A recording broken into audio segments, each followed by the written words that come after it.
हमारे साथ एक मेहमान जुड़ रहे हैं जिनसे आप बहुत सारे सवाल पूछना चाहेंगे। बीजेपी के अध्यक्ष महाराष्ट्र की नितिन गडकरी इस वक्त हमारे साथ मुंबई से जुड़ रहे हैं। गडकरी साहब, बहुत स्वागत है आपका लाइव इंडिया पर।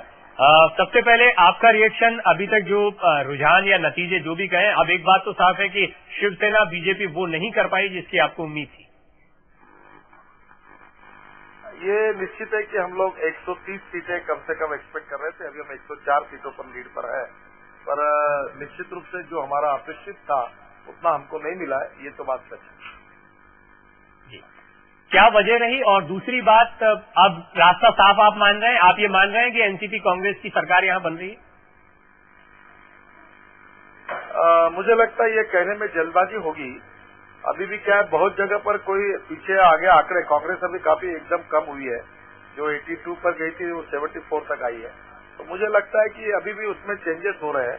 अगर 115 तक अगर हम पहुंचते हैं बीजेपी सेना मिलकर, तो कांग्रेस एनसीपी को सरकार बनाना मुश्किल है। आप उम्मीद कर रहे हैं कि आपकी सरकार बन सकती है? अभी तो नहीं कर रहा हूं, पर ये फाइनल टैली के बाद मैं बता पाऊंगा।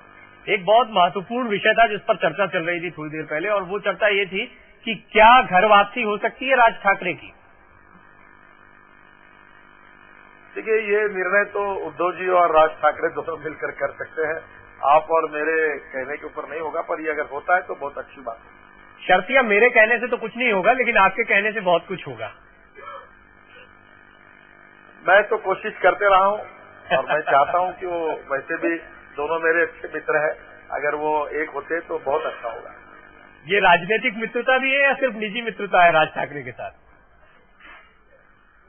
मेरी मित्रता, जब मेरा जो स्वभाव उसके अनुसार मित्रता मित्रता ही रहती है, राजनीतिक मित्रता नहीं होती। गडकरी साहब, ये सवाल मैं आपसे इसलिए पूछ रहा था क्योंकि इसमें कोई दो राय नहीं है। तस्वीर ये साफ कर रही है कि बीजेपी शिवसेना गठबंधन ने सरकार बना ली होती अगर राज ठाकरे महाराष्ट्र में नहीं होते।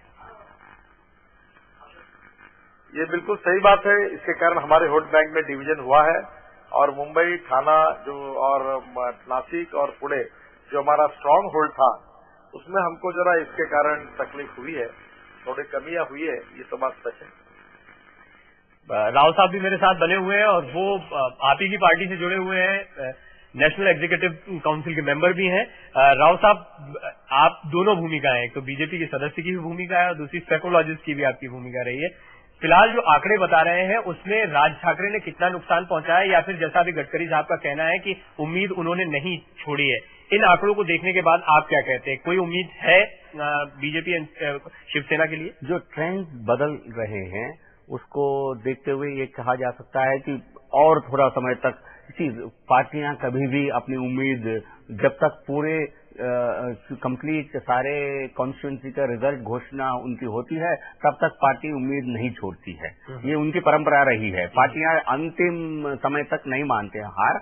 इसमें एक बात यह है कि कोई कांग्रेस एनसीपी के लिए एक क्लियर मेजॉरिटी वर्डिक्ट नहीं है। ये तो त्रिशंकु विधानसभा है। जब एक त्रिशंकु विधानसभा की कोई नतीजे बढ़ रही है, तब हर कोई उम्मीद रखता है, हर कोई चाहता है किसी न किसी तरह से हम सरकार में आ जाएं। लेकिन मुझे लगता है अभी की जो स्थिति है, इससे एक छोटा सा चमत्कार ही कांग्रेस एनसीपी को सत्ता से दूर करा सकता है। चमत्कार ही बीजेपी शिवसेना को सत्ता में ला सकता है। उस छोटा चमत्कार में राज ठाकरे का वापसी भी एक अंग होना चाहिए, तभी थोड़ा बहुत उम्मीद एक छोटा सा रिएक्शन गडकरी साहब आपका भी, वो चमत्कार क्या हो सकता है जो आपको सत्ता में लिया है इस वक्त जो रुझान है, इनको अगर नतीजे माना जाए तो? क्योंकि अब तस्वीर साफ हो गई है, हमको मान लेना चाहिए। देखिए, मैं आपको फिर से बताता हूं कि ये रुझान है, ये कोई अंतिम निर्णय नहीं है।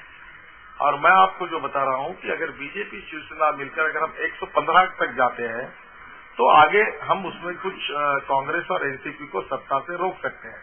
इससे ज्यादा मैं कुछ कहना नहीं चाहता, क्योंकि मैं मेरी कार्ड ओपन नहीं करना चाहता। नितिन जी, अभी आपके पास जो जानकारी है उसके मुताबिक बीजेपी शिवसेना गठबंधन कितनी सीटों पे आगे है? एक प्रश्न ये है। दूसरा, व्हाट टाइम, मतलब किस समय तक आज सारे नतीजे सामने आने की उम्मीद कर रहे हैं, जो आपके पास जानकारी है उसके मुताबिक? अभी मेरे जानकारी से हम 104 जगह पर हम लीड पर हैं और लगातार इसमें चेंजेस होते जाते हैं। और मुझे लगता है कि ये चित्र जो है फाइनली ये शाम को 4-5 बजे तक ही सब क्लियर हो पाएगा, जिसमें क्योंकि अभी किस जगह पर 4 राउंड हुए, 5 है, 16-16 राउंड होने वाले हैं और कई फर्क 1000, 1500, 1200 ऐसे फर्क है। तो इसके बारे में कोई फिक्स प्रेडिक्शन अभी करना संभव नहीं है। इस वक्त क्या तस्वीर बन रही है वो दर्शकों के सामने रखेंगे, आपसे थोड़ी बातचीत और करेंगे गडकरी साहब। उससे पहले एक छोटे से ब्रेक के लिए रुक रहे हैं, महायुद्ध जारी।